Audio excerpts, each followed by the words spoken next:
Smartphone ini saya kira awalnya itu nggak worth it banget karena harganya itu loh yang mencapai 6 juta rupiah. Tetapi setelah saya coba 3 hari untuk memakainya, saya langsung berubah pikiran dan merasa bahwa ternyata harga 6 juta itu lumayan worth it ya untuk kelasnya. Langsung aja kita bahas dan review guys.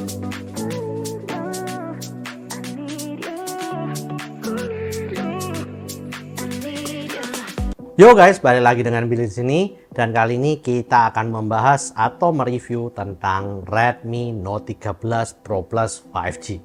Iya, sebuah nama yang sangat-sangat panjang banget.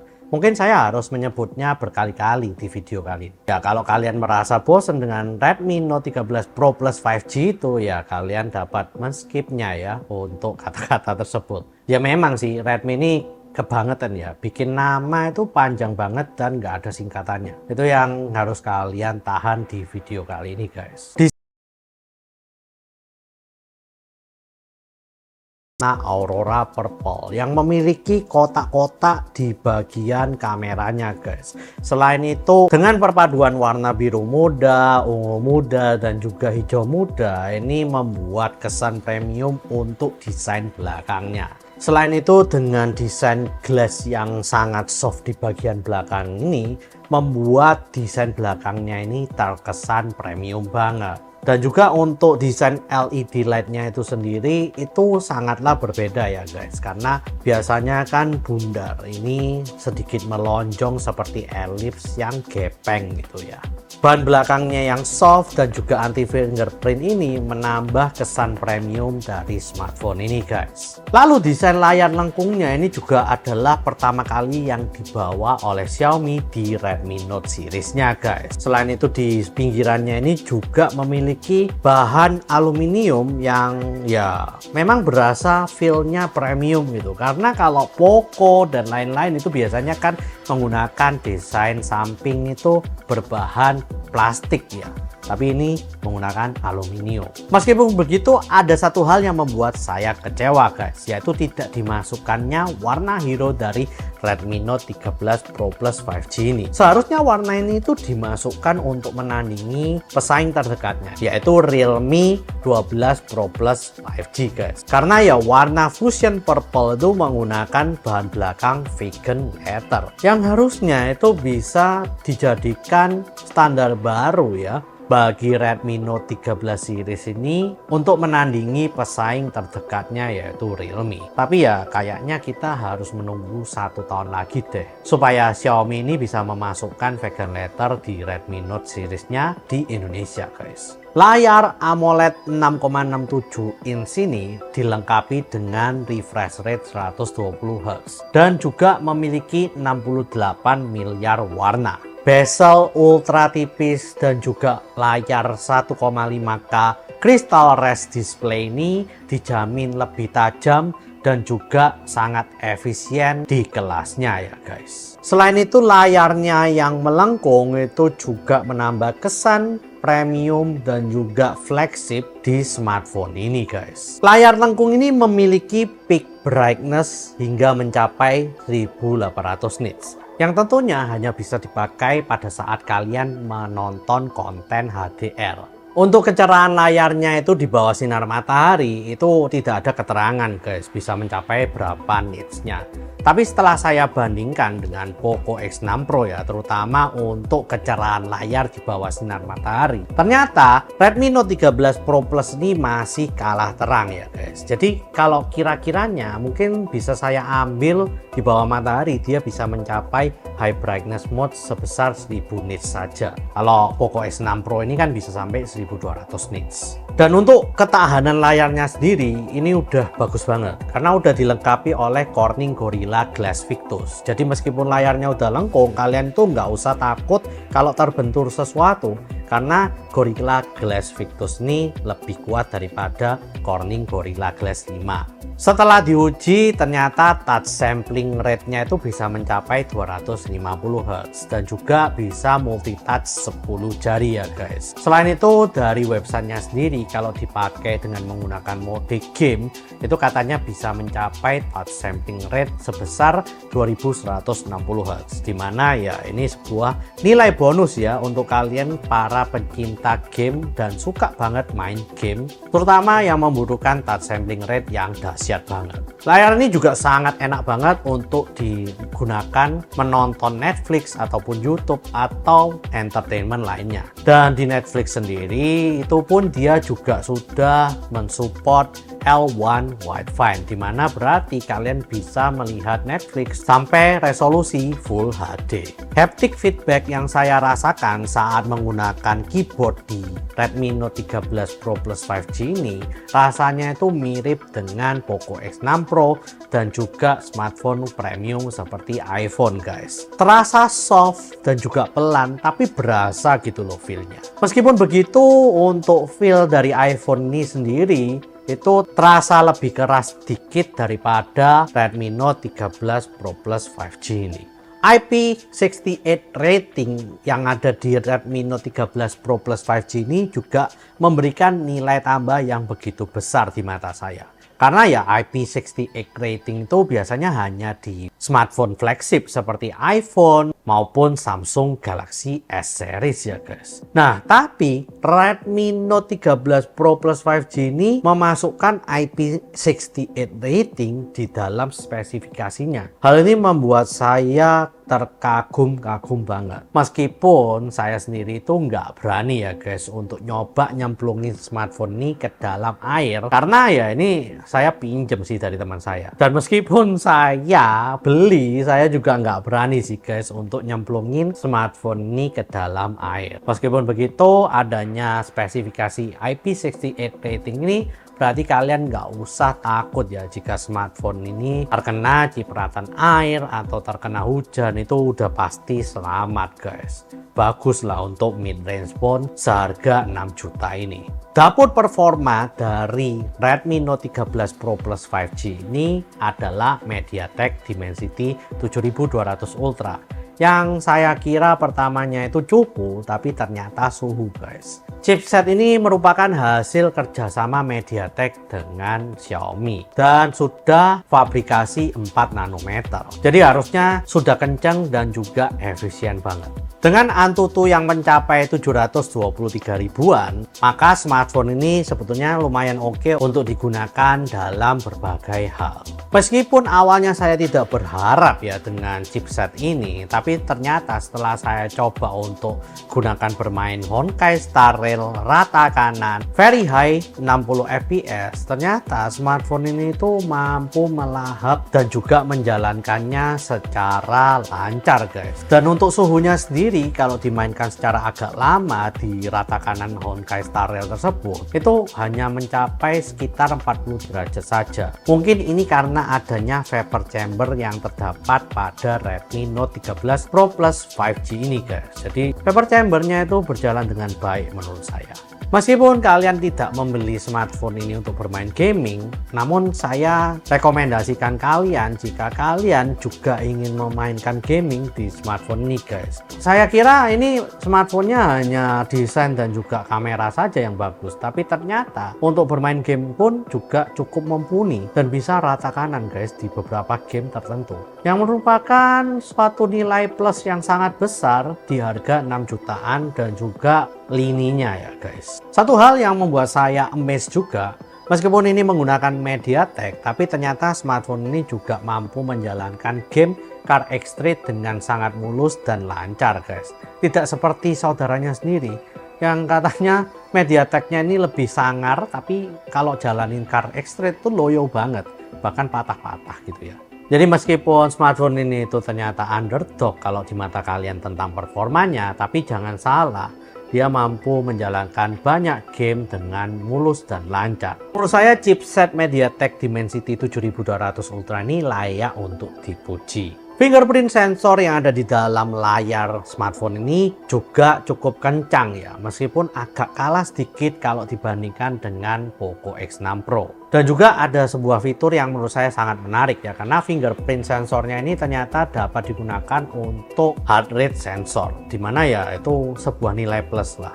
Dengan 12 GB RAM LPDDR5 dan juga 512 GB storage dengan UFS 3.1, Smartphone dengan harga 6 juta ini dapat berfungsi dengan cukup kencang dan baik. Nah, mungkin karena 12 GB RAM dan juga 512 GB tersebut, smartphone ini harganya bisa mencapai 6 juta. Meskipun kalau kalian bisa ngomong, nah, tapi Bang, Poco X6 Pro kan juga sama, bahkan lebih bagus LPDDR5X dan juga UFS 4.0. Ya juga sih, saya juga merasa hal itu. Tapi ya untuk overall desain dan lain-lain, ini menurut saya worth it banget untuk harga 6 juta tersebut. Beberapa hal yang sangat disayangkan adalah OS-nya ini yang masih MIUI 14, belum HyperOS. Lalu juga untuk tampilan live wallpaper-nya itu nggak ada gitu loh, nggak dikasih di dalamnya. Secara default nggak ada, tapi di Poco X6 Pro ada loh guys. Saya itu jadi bingung loh. Ini HP harganya 6 juta tapi nggak dikasih live wallpaper. Lalu juga untuk always on display, always on 10 seconds display itu juga bikin saya greget banget guys. Karena ya ini udah 6 juta tapi cuman bisanya itu always on 10 second display. Mungkin Xiaomi bisa upgrade deh untuk tahun depan. Kamera belakang dari Redmi Note 13 Pro Plus 5G ini juga sangat bagus banget. Yaitu menggunakan 200 megapiksel OIS dari Samsung ya guys. Selain itu juga dilengkapi oleh 8 megapiksel ultra wide dan juga 2 megapiksel makro kamera.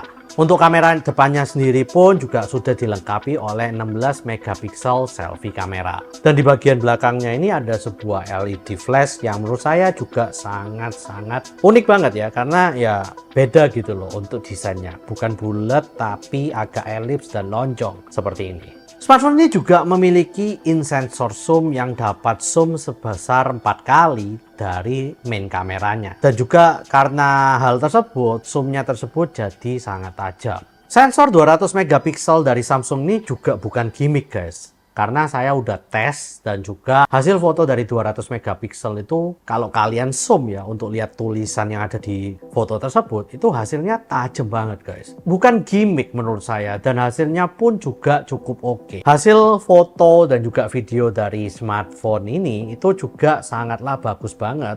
Terutama kalau kita tahu harganya hanya 6 juta saja. Detail dari 200 megapikselnya pun itu juga tetap terjaga. Jadi buat kalian yang memang pengen menyimpan detail dari sebuah foto, itu wajib sih menggunakan kamera 200 megapikselnya tersebut. Portrait foto yang dihasilkan oleh smartphone ini juga cukup baik di kondisi terang maupun kondisi yang gelap seperti malam hari. Lalu hasil dari kamera di malam hari pun juga cukup oke ya. Meskipun begitu, hasil video dari smartphone ini untuk urusan HDR-nya itu masih kalah dengan Poco X6 Pro. Saya nggak tahu ya, selfie video yang ada di Poco X6 Pro ini entah kenapa bagus banget.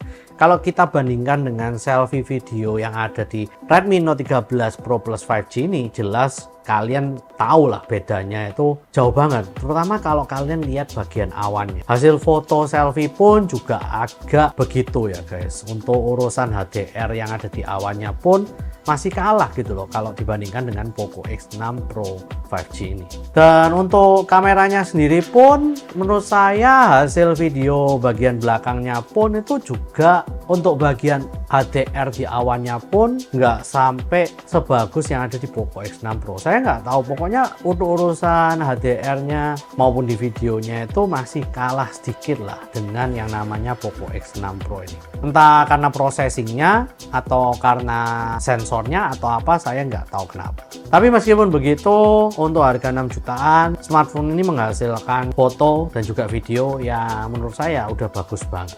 Ini adalah hasil foto dan juga video dari Redmi Note 13 Pro Plus 5G.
Ini hasil 4K 30 fps nya ya untuk videonya.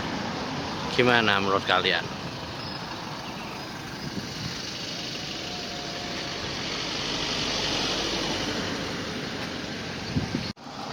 Ini adalah hasil video dari Redmi Note 13 Pro Plus 5G ya. Kalau steady ini kira-kira seperti ini guys.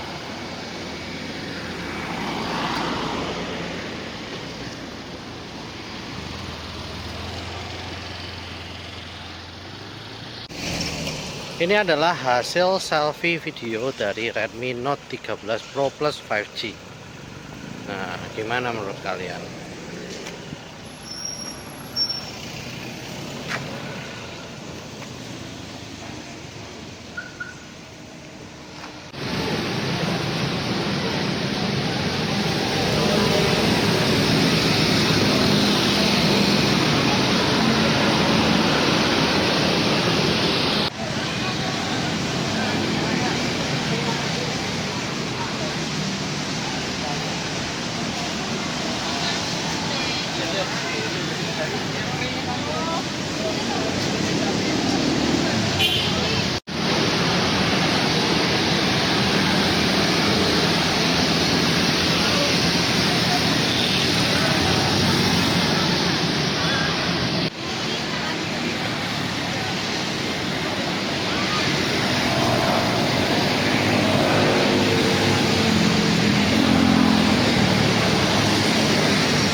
Salah satu keunggulan dari Redmi Note 13 Pro Plus 5G ini juga ada di fast chargingnya yang dapat mencapai 120 watt.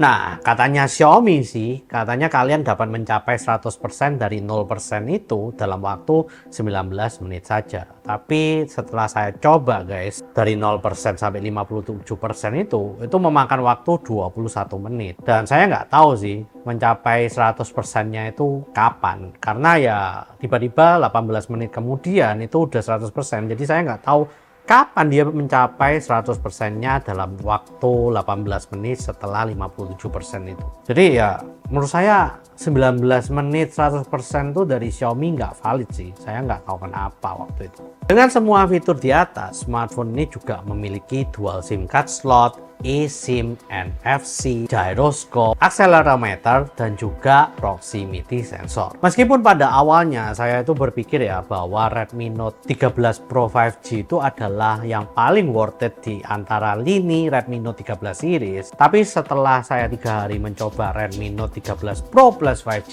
ini, itu saya sekarang berubah pikiran guys. Menurut saya dengan harga 6 juta, Redmi Note 13 Pro Plus 5G ini sangatlah worth it ya. Mulai dari kencangnya MediaTek Dimensity 7200 Ultra yang underdog, desain yang premium, curved display yang menggoda, kamera 200 megapiksel yang cepat, IP68 rating, 120 watt fast chargernya, dan juga performanya yang menyerupai flagship, membuat saya merekomendasi smartphone ini menjadi yang terworth it di lininya. Mungkin kedepannya ya, kalau Xiaomi ini bisa memangkas harga dari Redmi Note 14 Pro Plus 5G ke harga 5,5 juta, mungkin saya bisa langsung ngomong bahwa smartphone tersebut itu adalah yang terworth it di antara lini Redmi Note 14 series sih. Ya, saya sih yakin ya bahwa Xiaomi itu bisa membawa hal itu. Karena yaitu untuk Redmi Note 13 Pro 5G aja itu udah turun harganya 400 ribuan ya dari harga kalau dibandingkan launching